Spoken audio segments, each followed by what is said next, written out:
Let's dive into the three phases of cleansing. So it kind of simplifies the whole process. So, overview, we want to open and drain. That's phase one.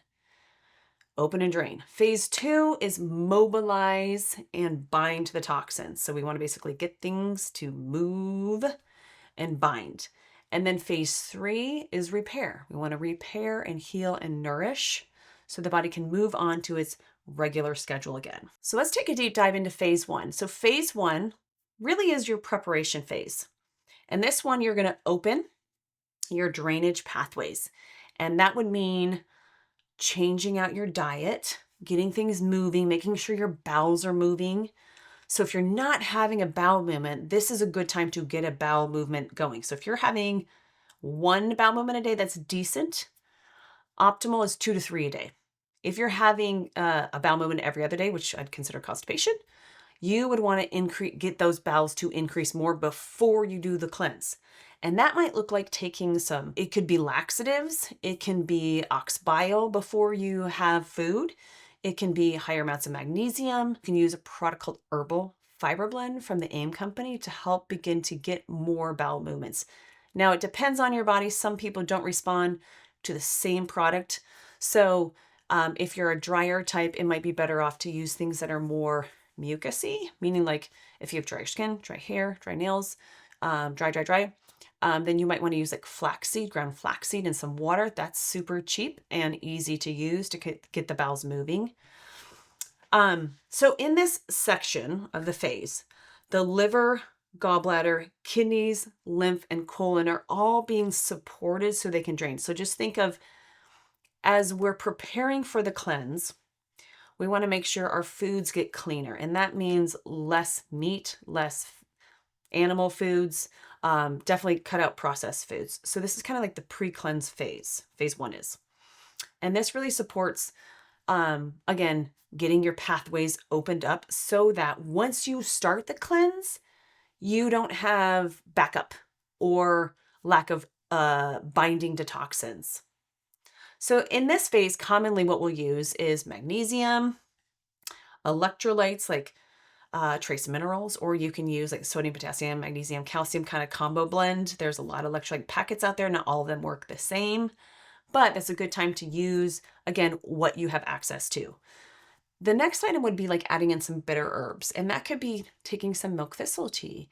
It could be taking dandelion tea. So this would look like about a week before your cleanse that you would do this roughly. Again, some people are already ready to go because their diet's already clean, but if you've never done a cleanse before and you've got processed foods in your diet, this would be the time that you would start adding in these things a week before, and don't do the cleanse too soon. The other thing that you can do is your castor oil packs. If you haven't heard of castor oil packs, it is basically a very sappy oil that helps like movement and helps break apart deposits.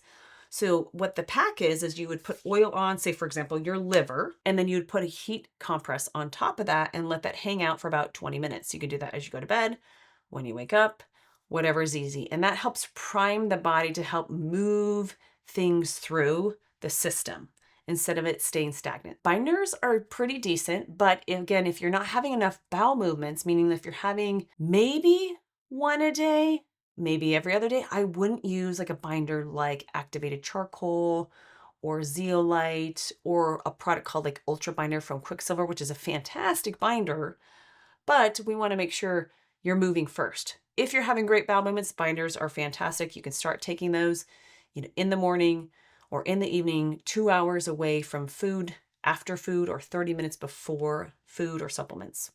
Phase two. So in this phase, you're going to mobilize toxins, and this is your active detox phase.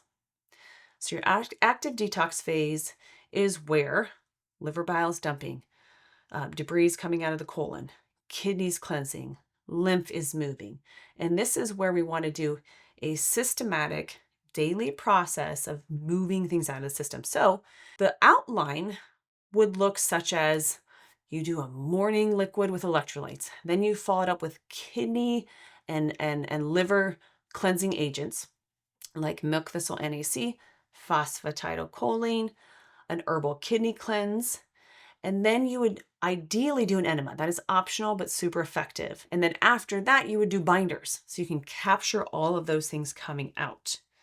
And then your afternoon, you would do kind of a rinse repeat. Liquids, electrolytes, liver, kidney cleansers, and then another binder. Usually in the evening, we're going to add some gallbladder support. So we're starting to purge gallstones out of the system. That means your body will naturally release them. If you have your gallbladder removed, you would not be doing this phase, which is extra virgin olive oil in combination with either fresh lemon juice or grapefruit juice. And that would be equal amounts. So that's kind of a general overview of how you do your day. Now, your liquid medium throughout that day could be bone broth, it could be water, it could be juices, it could be kitchery soup. It really depends on if you've done a cleanse before or if you've never done a cleanse before. So it's picking the best option that serves you. And just note to yourself that if you really want the biggest bang for your buck, the liquids without much calories is going to be the biggest impact, but they all still work really well. So some of the tools that you would use during this phase, again, would be juices along with the supplements, binders, your milk thistle NAC, your phosphatidylcholine, a kidney cleanse, a binder, or a fiber. Really important. The outline will give you all the detailed information, which you can pick up. But you want to make sure that you have a good tools already set in place before you do it. So you don't want to jump into the cleanse and then miss an item. Phase 3 is repair and rebuild. And this is where you're going to have cellular healing and continued gut repair. This is going to strengthen your gut lining and your immune system by slowly integrating food. So that means the day after you finished your cleanse, you would slowly add in pureed foods or easy to digest foods, which are things like soup, smoothies, bone broth, maybe some coconut yogurt. You don't want to go back into your old routine. And if your old routine isn't healthy, you might want to look at using this phase to add in better habits, like having, for example, like a yogurt bowl with fruits and nuts and seeds in it instead of having a McDonald's sandwich for breakfast. So God forbid you do that, but that people do that. So this phase, again, you just want to be gentle on your system. Give yourself 2 days to get back to normal. And then you'll find by day 2, day 3 after the cleanse that you can eat your normal schedule of food. So tools during this phase that you'd look at having is adding back in a multivitamin that's food-based, good essential fatty acids like fish oil, salmon oil, extra virgin olive oil on your food. You could even go back to having grass-fed butter, ghee, adding in steamed vegetables or like broccoli sprouts. Those are loaded in sulforaphane, which help continue that detox pathway and deal with oxidative stress. So those are things that you could do on top of adding in maybe more targeted nutrients that you did during the cleanse. And you could still continue on taking milk thistle and NAC together or the kidney cleanse and just kind of keep a light dose of that as you work your way out of the cleanse for like 3, 4, maybe 5 days max, so that you're not stopping this whole process. Your body's still kind of slowly moving things out as it needs to. So I want to add in phase 4. And this is really what I would do if I had never done a cleanse before. So phase 4 is integrating new habits. And this is that time when the cleanse will show you some things that you need to shift.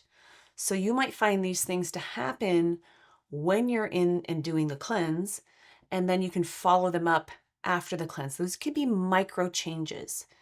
One question that I would ask yourself after or during the cleanse is giving yourself a check-in. What would my future self benefit from with making this change or making this choice?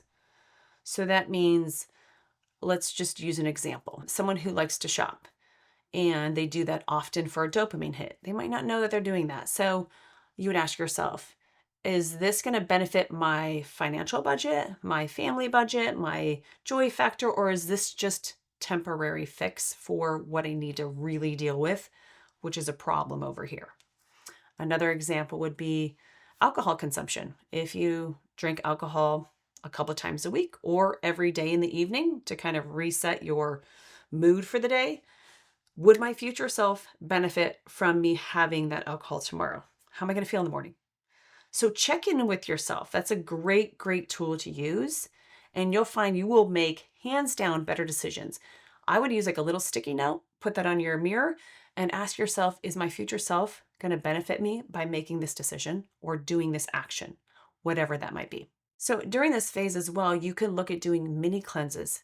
And that could be like a half a day fast or a 1 day fast. And that could be water or bone broth or even just soups. So just minimizing food 1 day a week will help kind of continue on this pathway of detoxifying. So habits, again, don't usually stick until you've done them repeatedly over time. So making small changes that are consistent changes actually makes the most impact. So when we make these big lofty goals, we tend to jump all in. Well, not everybody, but we jump in and we find ourselves not able to be compliant because it's too hard to do. So make your goal stupid simple. And that could be, if you don't exercise, I'm going to work out 5 minutes in the morning and my tennis shoes and my outfit is already out at night. So I stumble into it. The other thing you could do for a micro habit shift, again, based on your goals, would be looking at what is in my environment that's causing me stress or duress and taking that one thing out. If it's clutter, take the clutter out. Clean off your desk. And that could be a daily habit. I just clean off my desk and that helps me think better. So think of the problem that you want to solve and make a simple habit shift by making a very achievable, simple goal. And you'll find you'll be way more successful at sticking to it and then adding more to it as you go.